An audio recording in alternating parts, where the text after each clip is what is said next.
మరి నిన్నటి రోజునే కూటమి ప్రభుత్వం తీసుకున్న ప్రభుత్వ మెడికల్ కళాశాలని ప్రైవేటీకరణ చేస్తున్న దిశగా ప్రజా వైద్యం ప్రజల హక్కు అనే నినాదంతో ఒక ప్రతిపక్ష పార్టీగా నిన్నటి రోజుని గౌరవ మంత్రి గారు కొండపల్లి శ్రీనివాసరావు గారు పత్రికా సమావేశం పెట్టి వారు కొన్ని అంశాలు మాట్లాడారు.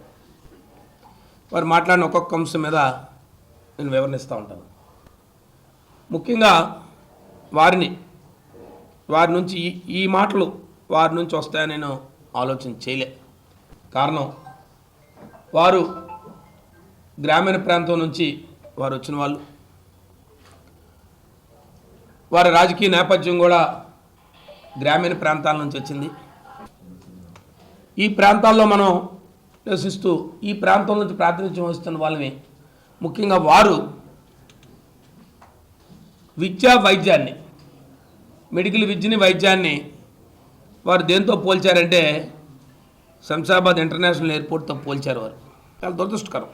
వారు వచ్చి ఈ మెడికల్ కళాశాల గురించి వారు వివరణిస్తూ శంషాబాద్ ఎయిర్పోర్ట్ పీపీపీ మోడల్లో చూడండి ఎంత బాగా వరల్డ్ క్లాస్ అయిపోయిందని చెప్తున్నారు.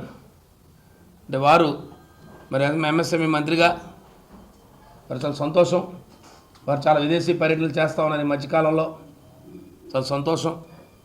కానీ వారు దాన్నే వారు ఆవహించి వారు గ్రామీణ ప్రాంతం నుంచి వచ్చామన్న మాటను మర్చిపోయి నువ్వు ప్రైవేట్ వారి దగ్గరికి వెళ్తే మీరు ఎందుకు జిఎంఆర్ ఎయిర్పోర్ట్తోనో లేకపోతే శంషాబాద్ ఎయిర్పోర్ట్తోనో పోలుస్తారు? మీ పక్కనున్న మీ పార్లమెంట్ సభ్యుడున్న గాయత్రి మెడికల్ కాలేజ్ ఉంది, సాక్షాత్తు మీ పార్లమెంట్ సభ్యుడిది, వారే దానికి నిర్వహిస్తున్నారు. వారి కుటుంబ సభ్యులే వారు. ఇవాళ గీతం మెడికల్ కాలేజ్ వెళ్ళండి, అక్కడ ఏమైనా వైద్యం ఏమైనా ఉచితంగా దొరుకుతుందని చూడండి, అక్కడ ఏమైనా ఖాళీ సీట్లు ఉచితంగా ఇస్తారని చూడండి. మీరు వచ్చి సవాళ్ళు అంటారు, ఏదో చెప్తారు. ఎందుకు మీతో సవాలు? మీ అవగాహన ఎక్కడంటే మీరు పేదవాడి వైద్యాన్ని పేదవాడి విద్యను తీసుకొచ్చి మీరు శంషాబాద్ ఎయిర్పోర్ట్తో పోలుస్తుంటే మీరు అప్పుడే ఆ దశగా ఉన్నారు తప్ప ఈ ప్రాంతంలో బాగోగులు కానీ ఈ ప్రాంత ఆలోచనలు కానీ మీకు అప్పుడే ఈ సంవత్సరాల కాలం నుంచి మీరు విడిచిపెట్టారనేది మాకు అర్థమవుతుంది. చాలా దురదృష్టకరం. ఇలాంటి సవాళ్ళు ఇవన్నీ కూడా నేనేదో చెప్పేస్తాను. ఏంటి మీరు చెప్తారు? ఏంటి మీకు అవగాహన ఉంది? అసలు ప్రభుత్వ మెడికల్ కళాశాల అంటే మీకు అవగాహన ఉంటే ఒకసారి కేజీహెచ్ హాస్పిటల్కి వెళ్ళండి. సుమారుగా స్వాతంత్రం వచ్చిన తర్వాత కేజీహెచ్ హాస్పిటల్ ఈ ప్రాంతంలో కోట్లాది మంది ప్రజలు దాని ద్వారా బాబడు. అంటే మీరేం చెప్తున్నారు? ఈ రాష్ట్రంలో ఉన్న డాక్టర్లు అందరూ కూడా లేదా ప్రభుత్వాలకు పనిచేయవు, ఇంకా ప్రభుత్వం అంతా ప్రైవేట్ పరం చేసేద్దాం. ఇవాళ విజయనగరంలో మన జనరల్ హాస్పిటల్ ఉంది. ఇప్పుడు జీజీహెచ్ హాస్పిటల్ దేని కింద ఉంది? మెడికల్ కాలేజ్ కింద ఉంది. జీజీహెచ్ హాస్పిటల్కి ముందు ఎవరు ఉండేది? Government hospital. ఎంత ఉండేది? సుమారు 1000 నుంచి 800 నుంచి 1000 ఓపీ ఉండేది. ఇది కాక కోస హాస్పిటల్ సపరేట్గా ఉండేది. ఈ జిల్లాలో ఉన్న అన్ని ప్రైవేట్ హాస్పిటల్కి ఎంత ఉంటుందో అంతకన్నా డబుల్ ఉంటారు. ఎందుకు ఉంటుంది? పేదవాడికి ఎక్కడ వైద్యం కావాలా, మధ్యతరగతి కుటుంబానికి ఎక్కడ వైద్యం కావాలా, గవర్నమెంట్ హాస్పిటల్కి వెళ్తారు. గవర్నమెంట్ హాస్పిటల్లో సూపర్ స్పెషాలిటీ వైద్యులు ఉన్నారు. ఇవాళ ఏదైనా చిన్న విషయం మా దృష్టికి వస్తే ఆనాడు మేము ప్రభుత్వాలు ఉండేటప్పుడు ప్రతి సహాయ సహకారాలు ఇచ్చి మంచి డాక్టర్స్ వాళ్ళు, వాళ్ళు సూపర్ స్పెషాలిటీ డాక్టర్స్ వాళ్ళు. మీరు ప్రైవేట్ వాళ్ళకి ఇచ్చేస్తాము, మేము ప్రైవేట్ ఇచ్చేస్తాం, సీట్లు తగ్గిపోవు, ఎందుకు ఇలాంటి మాటలనే చెప్తారు? ఒకసారి ప్రైవేట్ వాడి చేతిలోకి వెళ్ళిన తర్వాత మీ విధానం ఏముంటుంది? మీ చేతిలో ఏముంటుంది? ఇందులో కొత్తగా ఏంటి ఇంక మళ్ళీ చెప్తారు, మీరే కట్టేస్తారంట, మీరే జీతాలు ఇస్తారంట, నడపడం మాత్రం నడుపుతాడంట. ఇది ఇంకా చాలా విచిత్రం కదా. మరి ప్రభుత్వం ఏం చేస్తుంది? మీరెందుకు చేస్తారు? ముఖ్యమంత్రులు ఎందుకు? మంత్రులు ఎందుకు? ఈ ప్రభుత్వంలో అధికారులు ఎందుకు? ఐఏఎస్లు ఆఫీసులు ఎందుకు? లేదా ప్రభుత్వ ఉద్యోగస్తులు ఎందుకు? ఇంకా రాబోయే కాలంలో ప్రభుత్వ ఉద్యోగాలు అవసరం లేదు, ప్రభుత్వ డాక్టర్తో పని లేదు. విద్య చదువుకునే మెడికల్ విద్య కానీ వైద్యం కానీ మీ ప్రాధాన్యత చెప్తున్నా, మీ తప్పు, ఈ ప్రాధాన్యత కాదు, మీ ప్రైవేట్ పరం చేయకండి, ప్రభుత్వ పరం చేయండి. ప్రభుత్వ పరం అంటే ప్రాధాన్యత ఉంటుందని చెప్తాం. చెప్పండి మా ప్రాధాన్యత కాదని సింపుల్గా. ఎందుకు ఖర్చుల గురించి చెప్తారు? ఎస్ 5,000 కోట్లతో మొదలుపెట్టాం, 8,500 కోట్లు అయ్యాయి. ఇంకేదో చెప్తున్నారు, ఆ నాబార్డు లోన్ డైవర్షన్ చేశారు. మీరే ఇప్పుడేం డైవర్షన్ చేయకుండా మీరేమైనా గ్రాంట్స్ గడుపుతున్నారా? చెప్పండి. మీరు బీఆర్ఓ ఇస్తే బీఆర్ఓ ఇచ్చిన 3 నెలల తర్వాత గ్రాంట్ పడుతుంది. మీరు బడ్జెట్ రిలీజ్ ఆర్డర్ ఇచ్చిన తర్వాత ఎందుకు పడుతుంది? 15th ఫైనాన్స్ నిధులు కేంద్ర ప్రభుత్వం రిలీజ్ చేసింది. ఇప్పుడు రిలీజ్ చేసి బీఆర్ఓలు రిలీజ్ అయ్యాయి. ఇప్పుడు ఏం నిధులు పడ్డాయి మాకు? ఎందుకు ఇలాంటి మాటలు చెప్తారు మీరు? దీనికి వచ్చి మీరు రండి చర్చ ఏంటి మీకు అవగాహన ఉందని చర్చకి రావడానికి? మీ అవగాహన మాకు మీరు చెప్పారు. మీరు గ్రామీణ ప్రాంతం నుంచి వచ్చిన ఒక రాజకీయ నేపథ్య కుటుంబంలో మీకున్న వాళ్ళు మీరు వచ్చి శంషాబాద్ ఎయిర్పోర్ట్తో పోలుస్తున్నారు పేదవాడి వైద్యాన్ని. అప్పుడు అర్థమైపోయింది. రెండోది సంతకాలు ఎవరు పెట్టారు తెలుస్తుంది. మీరు వెళ్ళండి, గ్రామాలకు వెళ్ళండి, మేము లిస్ట్ ఇస్తాం. మీకు కావాలంటే రేపు పంపించమంటే లిస్ట్ పంపిస్తాను. మీకు ఏ గ్రామం నుంచి ఎంతమంది సంతకాలు పెట్టారు ఫోన్ నెంబర్లు సైతం ఇస్తాను. వెళ్ళి వాళ్ళు అడగండి, నువ్వు సంతకం పెట్టావు కదా, నువ్వు దేనికి సంతకం పెట్టావు అడగండి. ఇవాళ నిర్వీర్యం చేస్తారు. ఎంత నిర్వీర్యం చేస్తారంటే రోజు వాళ్ళ పత్రికల్లో చూస్తారు, మీరు చూస్తారు.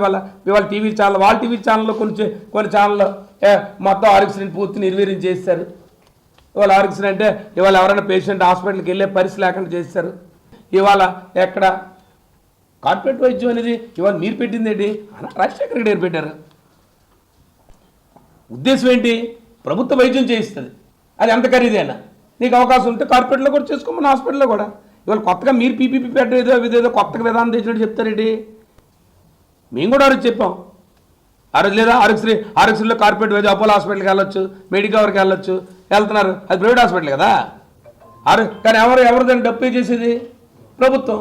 ఏమైనా తక్షణంగా ఇక్కడ ఏమైనా ఇబ్బంది వచ్చినా వాడికి ఎక్కడ వాడి ఆరోగ్యానికి ఎక్కడ ఇబ్బంది రాకూడదని ప్రభుత్వం తీసుకున్నాను. ఇది రాజశేఖర గారు తీసుకున్నారు. ఇంతకన్నా ఏం మార్పు వస్తుంది వాళ్ళు చేస్తే? ఎవరు రాకుండా వాళ్ళు శుభ్రంగా అమ్ముకుంటారు, వ్యాపారం చేస్తారు. మీకు వెనకాతల నుంచి ముడుపులు ముడతాయి. అది మీరు చెప్పరు.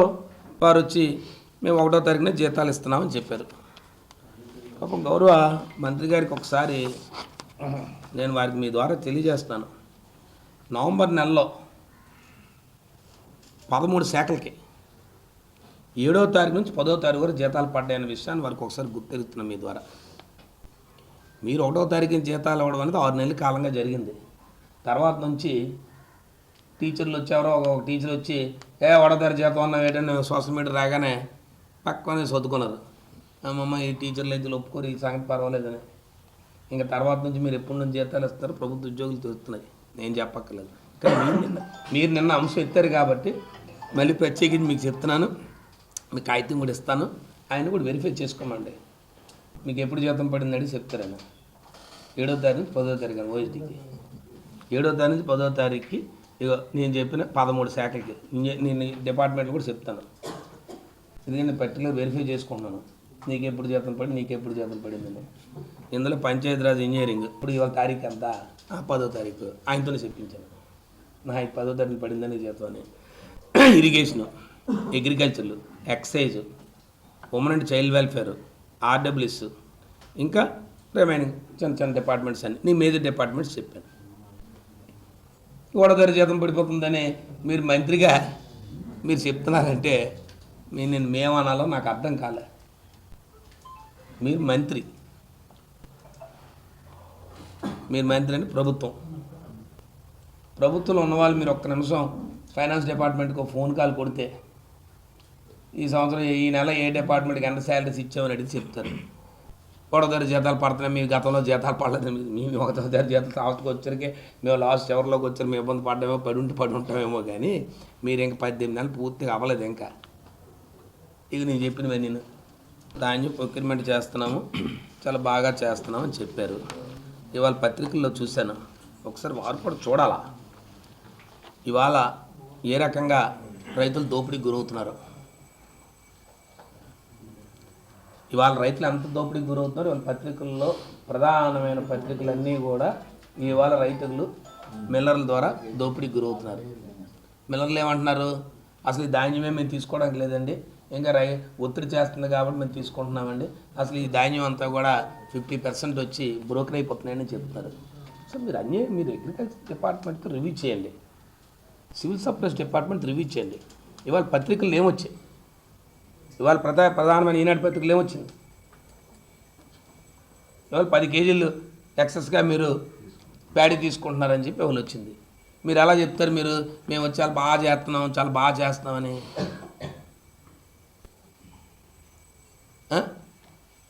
మీరు దాన్ని ఖండించండి, కాదని చెప్పండి. రేపు వాళ్ళు రైతులతోనే చెప్పిస్తారు. చెప్పండి, వాళ్ళ పత్రికా సమావేశం పెట్టి ఇవాళ పత్రికల్లో వచ్చినవన్నీ పొరపాటు తప్పు అని మీరు పత్రికా సమావేశం పెట్టి వాళ్ళు చెప్పండి. రేపు రైతులే వస్తారు. నెక్స్ట్ స్టెప్ అదే. మన పత్రిక సమావేశం లేవు. ఇంకా జరిగిన మా ఏదైతే కోటి సంతకాల ప్రజా వైద్యం ప్రజల యొక్క నిరంతరం మేము చేసిన కార్యక్రమం పెద్ద ఎత్తున విజయంతో కావడం, మరి ముఖ్యంగా మా వైఎస్ఆర్పీటీ శ్రేణుల్లో కానీ పెద్ద ఉత్సాహాన్ని ఇచ్చింది. ప్రజా వ్యతిరేక కార్యక్రమాలు చేస్తే ఖచ్చితంగా ప్రజల నుంచి స్పందన వస్తుంది. ఈ ప్రభుత్వం తీసుకున్న నిర్ణయాలు, ప్రజా వ్యతిరేక నిర్ణయాలు ఏ విషయంలో కూడా మనం ఒక ప్రతిపక్ష పార్టీగా బాధ్యతగా మనం స్పందిస్తే ఖచ్చితంగా ప్రజల నుంచి మద్దతు దొరుకుతుందని చెప్పి నాకు బాగా దాన్ని ఉత్సాహాన్ని ఇచ్చింది. ఖచ్చితంగా ప్రత్యేకించి మా ఇన్ఛార్జీలందరికీ కూడా పేరు పేరున ప్రతి ఒక్కరు కూడా ప్రత్యేకించి వారందరికీ ధన్యవాదాలు తెలియజేస్తూ, local to global news at your finger tips. మీ చేతిలో ఒక ఆయుధం. Download raw TV app. Media legend Ravi Prakash is back.